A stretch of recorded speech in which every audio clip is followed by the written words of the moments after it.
దేశంలో మన సరిహద్దులో జమ్మూ కాశ్మీర్లో మన జరిగినటువంటి సంఘటన మనకందరికీ తెలిసినటువంటి విషయమే. అన్నపూర్ణ వెలువడినటువంటి సాధారణ పౌరులను పట్టున పెట్టుకున్నటువంటి ముసలుడు. దయచేసి మీకు అందరికీ మనం చేస్తున్నాను. ముందుగా పుల్వామా దాడిలో అసలు వాసినటువంటి మన భరతమాత ముందు బిడ్డల పేరిట ఒక 2 నిమిషాలు ఉద్యోగం లేచి నిలబడి మౌనం పాటిస్తారు.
మధుసూదన్ గారు,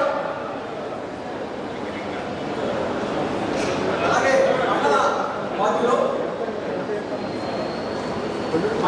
రెడీగా ఉండండి. అధ్యక్ష ప్రధానాధ్యక్షులు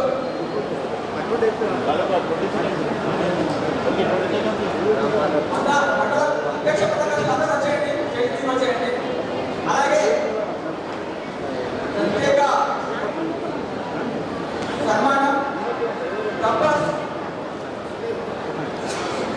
జిల్లాలో ఒక మండల బాధ్యతగా ఉంటూ చాలా యాక్టివ్గా పనిచేస్తూ ఎమ్మెల్సీ విభాగంలో, కంప్యూటర్ విభాగంలో, అలాగే మెంబర్షిప్ లో అన్నింటిలో ముందున్న మహేశ్వర రెడ్డి గారిని ఎమ్మెల్సీ గారు ప్రత్యేకంగా సన్మానించాలని. అయ్యా నేను ఎమ్మెల్సీ ఎలక్షన్ లో చాలా చక్కగా పనిచేశానండి. ఆయనని కూర్చోబెట్టి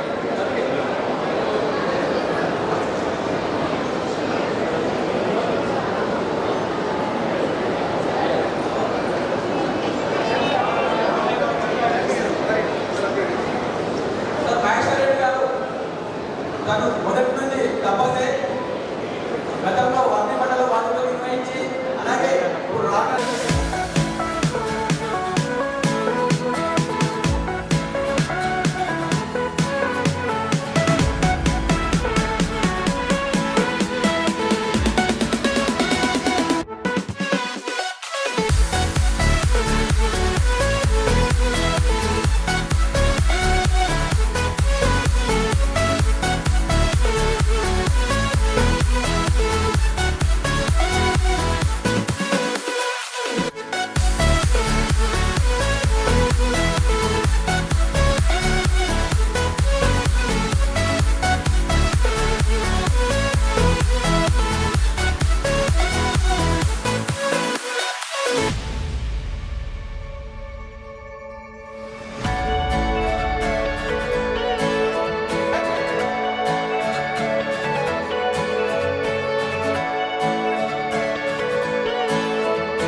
ఈరోజు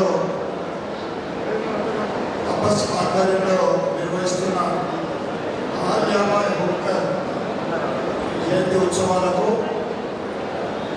ఈ కార్యక్రమానికి సభాధ్యక్షులు, నిజామాబాద్ అధ్యక్షులు శ్రీమతి కృష్ణారెడ్డి గారికి, స్టేట్ ప్రెసిడెంట్ హనుమంతరావు గారికి, వేదిక మీద ఉన్న ఈరో గారికి, అశోక్ గారికి, స్టేట్ జనరల్ సెక్రటరీ సురేష్ గారికి, ఏపీఆర్ఎస్ఎం పార్టీలు వెంకటరావు గారికి, తపస్సు రాష్ట్ర ప్రధాన కార్యదర్శి రామకృష్ణ రెడ్డి గారికి, కీర్తి సుదర్శన్ గారికి, వరప్రసాద్ గారికి, బద్రీనాథ్ గారికి,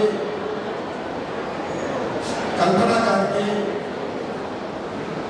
శోభరాణి గారికి, ఈరోజు మీ అందరి సహకారంతో, ఆశీర్వాదంతో టీచర్ ఎమ్మెల్సీ అధ్యక్షుల సోదరుడు మంద కుమార్ గారికి,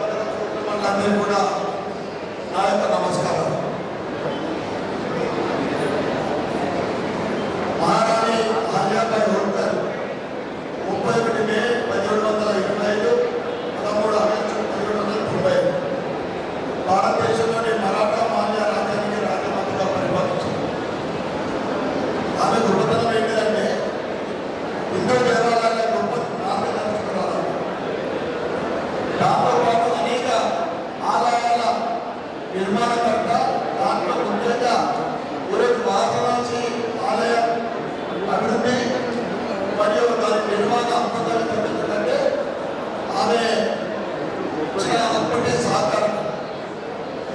ఆమె భారతదేశం అంటే వందలాది దేవాలయాలు మరియు దేవాలయాలతో పాటు మనం చూస్తూ ఉంటాం అనేక క్షేత్రాలలో ధర్మశాలలు కూడా. వచ్చే భక్తులకు ధర్మశాలలు నిర్మించిన దాత ఆమె. 1780లో ప్రసిద్ధి కాశీ విశ్వనాథాన్ని అభివృద్ధి చేయడం జరిగింది. ఆమె తన పాలన గొప్పతనం ఏంటంటే ఎటువంటి పక్షపాతం లేకుండా న్యాయబద్ధంగా పరిపాలించిన ఘనత పేరు ఆమెకు చిరస్థాయిగా నిలిచింది. ఎందుకంటే ఉదాహరణకు ఆమె ఏకైక కుమారుడు తప్పు చేస్తే మరణశిక్ష దండించి శిక్ష విధించి ఏకైక కొట్టించి చంపించిన. ఎందుకంటే న్యాయంగా ఉండాలి పరిపాలన. ఒక రాజు అంటే ఎటువంటి ఆమె కానీ రాజు కానీ ఎటువంటి తప్పు చేయొద్దు, వారి వంశకుడు తప్పు చేయొద్దు అని గొప్ప భవిష్యత్తు తరాలకు ఆదర్శంగా నిలిచింది ఆలియాబాయి గారు. ఆమె తన పాలనలో పిల్లలు లేని విద్యార్థులు కానీ విద్యార్థుల ఆస్తి దత్తు చేసుకొని ప్రజలకు ఉపయోగపడే విధంగా ఆ ఆస్తులని సమర్పించడం, ఆ సమాజ సేవ చేయడం జరిగింది. ఇక ఈరోజు మనం చూస్తూ ఉంటాం స్వతంత్రం కన్నా ముందు పోరాడింది మాది 150 సంవత్సరాల ఘన చరిత్ర పార్టీ అని గొప్పగా చెప్పుకునేది. స్వతంత్రం తర్వాత మా పార్టీ కేవలం స్వతంత్రం కోసమే మా పార్టీ పుట్టిందని చెప్పి 150 నుంచి ప్రజల మీద భారం మోపుతూ ఈరోజు కుటుంబ పరిపాలన 78 సంవత్సరాలు స్వతంత్రం వచ్చినా కానీ ఇంకా కుటుంబ పరిపాలన నడుస్తుందంటే ఆమెని ఆదర్శంగా తీసుకొని నేటి తరాల అంటే అప్పుడు రాజులు ఇప్పటి రాజకీయ నాయకులు ఎంతో నేర్చుకోవాల్సిన అవసరం ఎంతైనా ఉంది అని తెలియజేస్తాను. అదేవిధంగా దేశ ప్రజల పైన ఎమర్జెన్సీ విధించి హిందువులకు బలవంతంగా కుటుంబ నియంత్రణ అమలు చేయించి దేశాన్ని విచ్ఛిన్నం చేసిన ఇందిరా చరిత్ర కాదు విరాళం పెరాల్సింది. ఆలియాబాయి, ఝాన్సీ లక్ష్మీబాయి, రాణి రుద్రమాదేవి, ఛత్రపతి శివాజీ మరియు అటువంటి గొప్ప గొప్ప వ్యక్తుల చరిత్రను తెలుసుకోవాల్సిన అవసరం రాబోయే తరానికి ఎంతైనా ఉందని నేను తెలియజేస్తాను. నేడు సమాజంలో యువకులపై జరుగుతున్న దాడులు, ఎన్నో దేవాలయాలపై జరుగుతున్న దాడులు, మహిళలపై జరుగుతున్న అఘాయిత్యాలు, కాశ్మీర్లో నిన్నగాక మొన్న మనం చూసినాం ఉగ్రవాదుల దాడి. వీటన్నిటిని కూడా అమలుపెట్టాల్సిన అవసరం ఎంతైనా ఉందని తెలియజేస్తూ నాకు అవకాశం ఇచ్చిన పిల్లలందరికీ కూడా ధన్యవాదాలు చెప్పుకుంటూ భారత్ మాతాకి గౌరవనీయులైన ఎమ్మెల్సీ గారు, నిజామాబాద్ శాసనసభ్యులు శ్రీ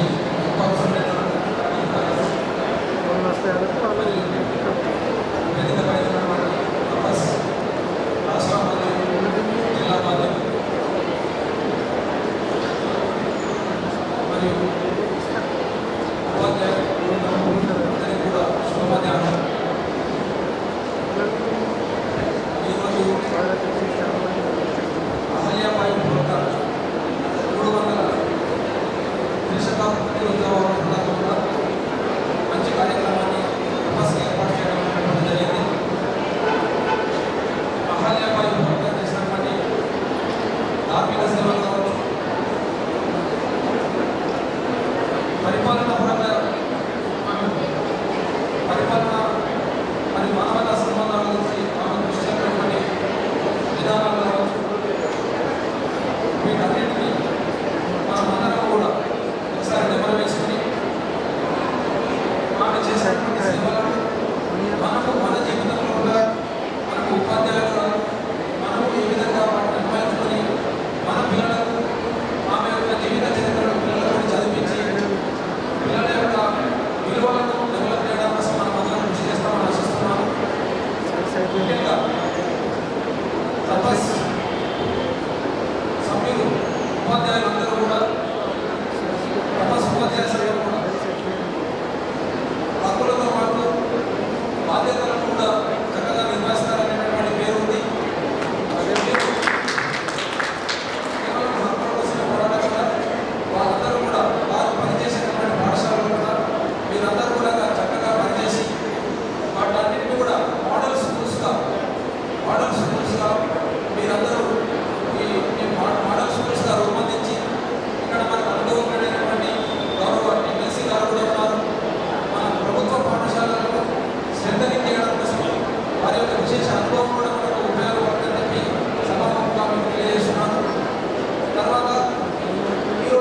పిఎంసి కింద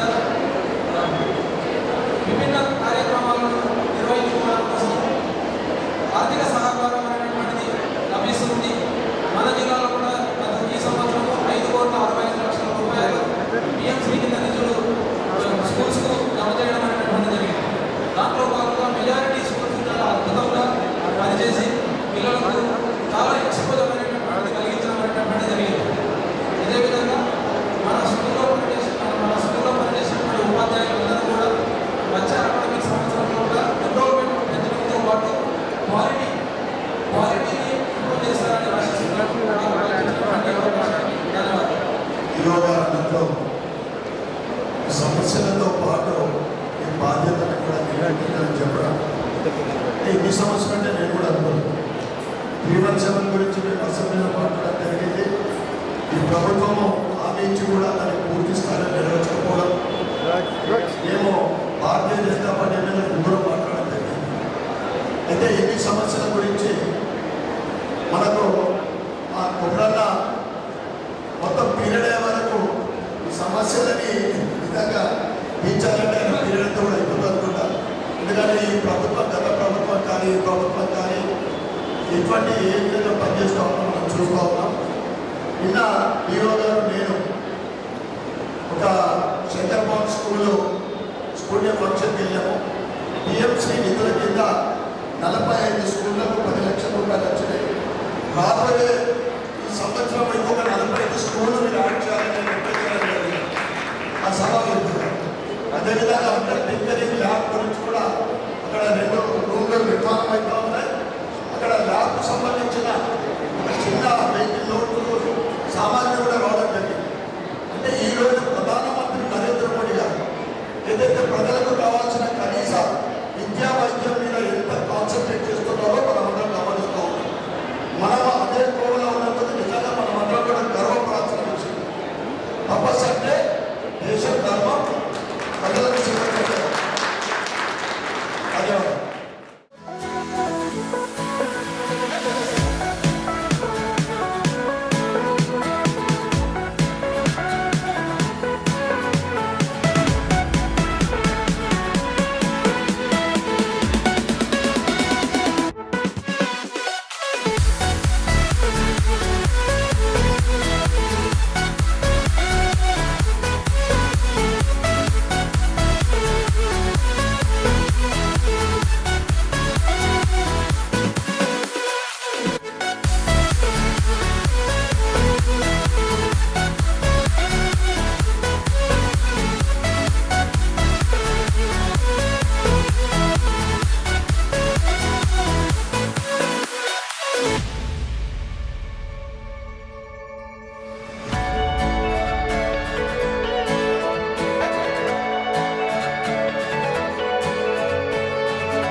వేదిక పైన జిల్లా అధ్యక్షులు రాష్ట్ర అధ్యక్షులు ఈ కార్యక్రమాన్ని మన గౌరవ ఎమ్మెల్సీ గారు, ఎమ్మెల్యే గారు, అదేవిధంగా మిగతా జిల్లా బాధ్యులు, రాష్ట్ర బాధ్యులు కూడా ఈ సందర్భంగా శుభాకాంక్షలు తెలియజేస్తున్నారు. ఈ సమావేశంలో మాట్లాడాల్సినటువంటి వ్యక్తులు చాలా మంది ఉన్నారు. కాబట్టి ఈ విషయాల్లో పదే రిపిటేషన్ అనేటువంటి లేకుండా ఒక 2 అంశాలను ముందు ఉంచే ప్రయత్నం చేస్తారు. చాలా క్లుప్తంగా చాలా మందికి నాకు అనిపిస్తుంది, తెలిసిన వాళ్ళు ఉంటే అదృష్టవంతులే. ఈ సభా మండపంలో కూడా అల్లాబాయ్ హోల్కర్ గారి గురించి మొట్టమొదటిసారిగా విన్నటువంటి వాళ్ళు కూడా ఉంటారని అనుకుంటున్నాను. ఎందుకంటే ఎన్నో విషయాల ద్వారా మీడియా ద్వారా పత్రికాముఖంగా ప్రచార ఆహ్వానాలతో లోకమంతా మునిగిపోతున్నటువంటి సందర్భంలో ఒక 300 సంవత్సరాల కిందట ఒక సాధారణమైనటువంటి ప్రజలు మేపుకునేటువంటి కుటుంబంలో జన్మించినటువంటి ఒక ఆడబిడ్డ మన యొక్క తేజస్సు, మన యొక్క ప్రతిభా పాఠవాలతో ఆనాటి పాలకులని ఆకర్షించి ఒక రాజవంశానికి, వెంటిరెడ్డికి రాజవంశానికి ఒక గోడలుగా వచ్చినటువంటి ఆమె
వ్యక్తి శ్రీ మల్కా కొండయ్య గారికి, అలాగే మా రాష్ట్ర అధ్యక్షుడు శ్రీ హనుమంతరావు గారికి, మరి ఏబిఆర్ఎస్ఎం ప్రతినిధి వెంకట్రావు గారికి, వేదిక పైన ఉన్నటువంటి పెద్దలందరికీ, అలాగే ఈనాటి కార్యక్రమానికి అంతగా విచ్చేసినటువంటి కల్పన మేడం గారికి అందరికీ పేరు పేరున మరి నిజామాబాద్ జిల్లా అధ్యక్ష ప్రధాన కార్యదర్శులు, జిల్లా కార్యవర్గ సభ్యులందరికీ, ఇచ్చేసినటువంటి ఉపాధ్యాయులందరికీ కూడా పేరు పేరున రాష్ట్ర శాఖ తరఫున హృదయపూర్వక శుభాకాంక్షలు తెలియజేస్తున్నాం. జిల్లా కమిటీకి, ఈ సమావేశానికి అధ్యక్షత వహిస్తున్నటువంటి కృష్ణవేణి మేడం గారికి, అదేవిధంగా ఈ సమావేశానికి ముఖ్య అతిథిగా విచ్చేసినటువంటి కరీంనగర్, ఆదిలాబాద్, ఇందూరు, మెదక్ ఉపాధ్యాయ ఎమ్మెల్సీ పెద్దలు గౌరవనీయులు మల్కా కొండయ్య గారు, అదేవిధంగా వేదిక పైన పాల్పంచుకుంటున్నటువంటి రాష్ట్ర ప్రధాన కార్యదర్శి నవాజ్ సురేష్ గారు, పెద్దలు గౌరవనీయులు ఏబిఆర్ఎస్ఎం వెంకట్రావు గారు, రాష్ట్ర బాధ్యులు రామకృష్ణారెడ్డి గారు, కీర్తి సుదర్శన్ గారు, వరప్రసాద్ గారు, అదేవిధంగా ఈ సమావేశంలో కూడా కార్పొరేట్ చేసినటువంటి హిమల్క మేడం గారికి, మరి జిల్లా మహిళా కన్వీనర్ శోభా మేడం గారికి, మీనా మేడం గారికి, సోదరిమణులకు, జిల్లా రాష్ట్ర బాధ్యులకు, మండల బాధ్యులకు పేరు పేరున రాష్ట్ర శాఖ తరఫున నమస్కారాలు తెలియజేస్తూ, ఆలియాబాయ్ గారి గురించి చెప్పడానికి ప్రత్యేకంగా వచ్చినటువంటి కల్పన మేడం గారికి వారే చెప్తారు, నేను ఆమె గురించి ఏం చెప్పాను, కానీ పనులు కూడా అప్పచెప్పొద్దు. ఈ విధంగా చేస్తే ఒక టీచరు 15 to 20 టీచర్స్ మాత్రం, స్టూడెంట్స్ మాత్రం ఇవ్వాలి. ఇచ్చిన తర్వాత ఈ విధంగా పనిచేసి ఒక సంవత్సరం సమయం ఇవ్వాలి. ఇచ్చిన తర్వాత మినిమం లెర్నింగ్ అంటే 2 అక్షరాలు లేదా 3 అక్షరాల పదాలు కనీసం ఆ పిల్లవాడి విద్యార్థుల పట్ల రావాలి. అదేవిధంగా గణితంలో కూడా చతుర్విధ ప్రక్రియలు అనేటువంటి ఆ 4 కనీసము నేర్పాలి. ఇది ఒక టీచర్గా మనం చేయలేమమ్మా. నేనేమంటున్నా, ఒక్క సంవత్సరం సమయము 15 నుంచి 20 మంది విద్యార్థులు, ఎలాంటి ట్రైనింగ్స్ లేవు, ఎలాంటి ప్రోగ్రామ్స్ లేవు. మనం స్కూల్కి వెళ్ళాలా, 15-20 మంది విద్యార్థులు మనం చెప్తామంటున్నాలో చేతులెత్తండి దయచేసి. ఇది చేయగలుగుతాం సార్, మనం ఎందుకు చేయలేము సార్? 80% అటెండెన్స్ ఉండాలి స్టూడెంట్, మనది కూడా ఇంపార్టెంటే. చేయగలుగుతా కదా. మరి ఈ విధంగా చేస్తాం అనేటువంటి ఆల్రెడీ చేస్తున్న వాళ్ళు ఉన్నారు, లేదంటే లేదు, కానీ చెయ్యనటువంటి వాళ్ళు కొందరు ఉన్నారు. కాబట్టి ఒక రెస్పాన్సిబిలిటీగా తీసుకుంటే బాగుపడదు అనేటువంటి ఉద్దేశంతో మన తప్ప ఒక రిప్రజెంటేషన్ ఇస్తే దానికి ఏం చెప్తున్నారంటే బాధ్యత వహించాలి టీచర్ అంటే. మళ్ళీ ఎవరు బాధ్యత వహించాలి? డిఓ గారు బాధ్యత వహించాలా? ఎంఈఓ గారు బాధ్యత వహించాలా? కాబట్టి బాధ్యత వహించాల్సినటువంటి అవసరం కూడా ఉంది. ఎస్, ఒక అందరూ కూడా రాదు. 60% ఆఫ్ ద స్టూడెంట్స్ అన్న మళ్ళీ అందులో 20 మంది ఉంటే అందులో 12 మందికి రావాలి, 8 మందికి రాకుండా ఉండే కాదు. 100% ఎక్కడ రాదు కూడా. కాబట్టి ఈ విషయాన్ని ప్రస్తావించినప్పుడు మనం కూడా ఒక ఆలోచన ధోరణి కూడా కరెక్ట్గా ఉండాలి. ఒకటే ఫస్ట్ మనకు ఒక ప్రాబ్లం ఏం తెలుసా? హూ వాంట్ టు చేంజ్ మార్పు కావాలని కోరుకుంటామా? ప్రతి ఒక్కరు మార్పు కావాలని కోరుకుంటాం, కానీ మనం మారమంటే మాత్రం మారం. మరి ఎందుకు ఇట్లా ఉండాలి? మార్పు రావాలంటే మనం కూడా మారాలి. సిచ్యువేషన్ ఏదైనా ఉండని, ప్రాబ్లం ఏదైనా ఉండని, we have to change our cells. మరి మారుతుంది కదా. మనం ఈరోజు ఉపాధ్యాయులు ఉన్నామంటే ఆ పాఠశాల ఉన్నందుకే ఉన్నాం. ఆ పాఠశాల లేకపోతే మనం ఎక్కడ ఉన్నాం? కాబట్టి పాఠశాలను పరిరక్షించాల్సినటువంటి బాధ్యత ప్రతి ఒక్క ఉపాధ్యాయులు ఉంది, ప్రతి పేరెంట్ ఉంది, ప్రతి గ్రామవాసం ఉంది, అధికారులు కూడా ఉంది. కానీ మొదటగా మనం బాధ్యత వహించాలి. ఇదే తప్పని చెప్తుంది. కాబట్టి మీ అందరికీ కోరేది ఏంటంటే, ఫస్ట్ పిల్లవానికి చదువు మంచిగా రావాలంటే నాకున్నటువంటి అనుభవంతో చెప్పిందంటే, first we have to mingle with the students.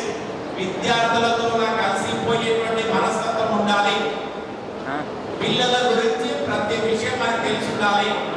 ఒక విద్యార్థి ఉన్నాడంటే ఆ విద్యార్థి యొక్క లక్షణ అంటే వాళ్ళ ఫ్యామిలీ గురించి, వాళ్ళ ప్రాబ్లం ఏముంది, వాళ్ళు ఎందుకు స్కూల్కి వస్తలేరు, ఎందుకు చదువుతలేరు, వాళ్ళ పేరు పెట్టి పిలిచి వాళ్ళతో మింగిల్ అవుతుందంటే మనం ఏం చెప్తే అది నేర్చుకుంటారు. కానీ మనం ఎట్లా చాలా మంది ఎట్లున్నారంటే ఈ విధంగా ఉన్నారు. కొంతమంది ఏమిటంటే దూరం పెట్టడం.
వారి యొక్క సేవలు, వారి యొక్క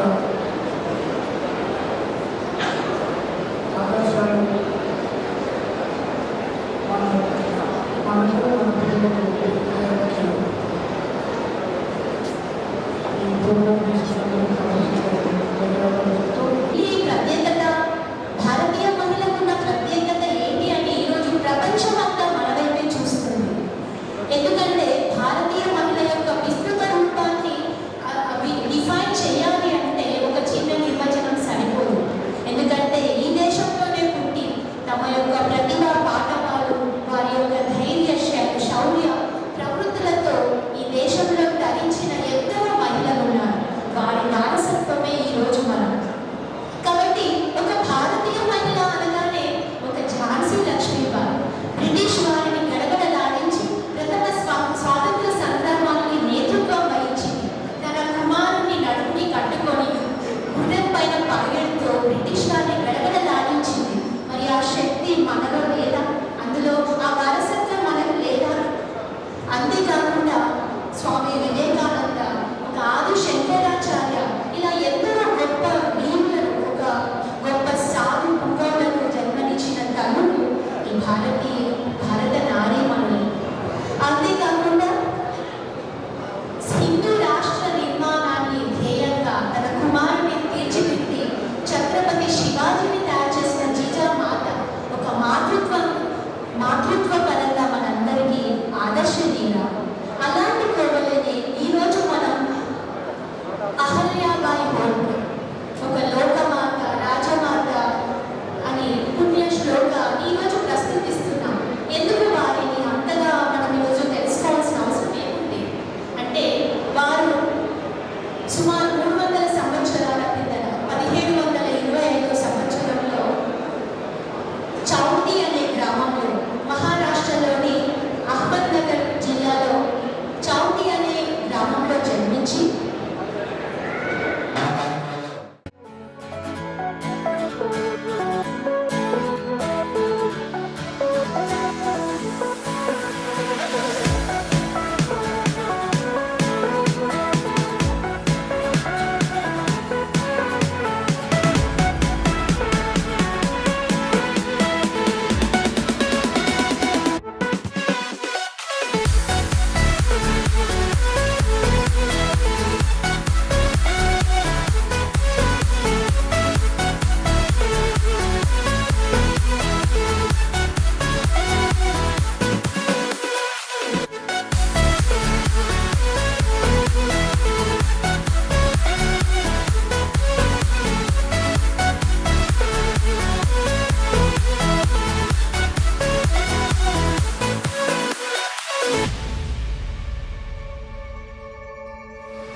సభ అధ్యక్షులు కృష్ణవేణి గారికి, అదేవిధంగా టపాస్ స్టేట్ ప్రెసిడెంట్ అన్నప్రభు గారికి, డిఓ గారు అశోక్ గారికి, అదేవిధంగా సురేష్ గారికి, స్టేట్ జనరల్ సెక్రటరీ వెంకట్రావు గారికి, అదేవిధంగా రామకృష్ణ గారికి, కీర్తి సుదర్శన్ గారికి, వరప్రసాద్ గారికి, బద్రీనాథ్ గారికి, కల్పన గారు ఇప్పటి వరకు మాల్య గారి నుంచి చాలా ప్రమాణంగా చెప్పింది.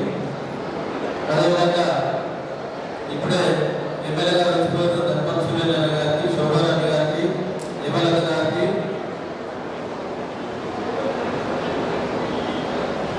మీ అందరికీ తపాస్ ఇప్పటివరకు మీట్ చేసినందుకు ప్రతి ఒక్కరికి పేరు పేరున ధన్యవాదాలు తెలియజేస్తా ఉన్నాను. మహిళలకు అహల్యాబాయి 300 సంవత్సరాల జన్మదిన శుభాకాంక్షలు తెలియజేస్తూ, మహిళల గురించి ఎన్నో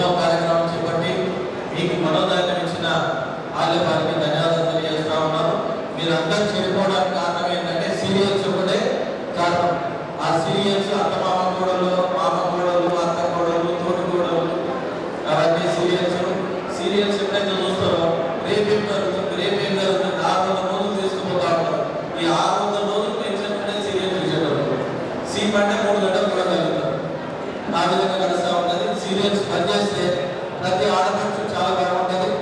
ఏం కుట్లాటలు ఉన్నాయి, దాన్ని బట్టి మీరే బ్యాన్ చేస్తే బాగుంటుందని తెలియజేస్తాను.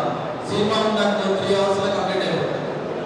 అదేవిధంగా ఒకటి మీ అందరికీ ధైర్యాన్ని ఇచ్చేది, మీరు మాతో మాట్లాడడానికి నా ఫోన్ నెంబర్ తీసుకోండి. 9848010980 తపాస్ అని చెప్పి మెసేజ్ పెట్టండి. మీరు ఏ అవసరమున్నా నేను రిటర్న్ కాల్ చేస్తాను.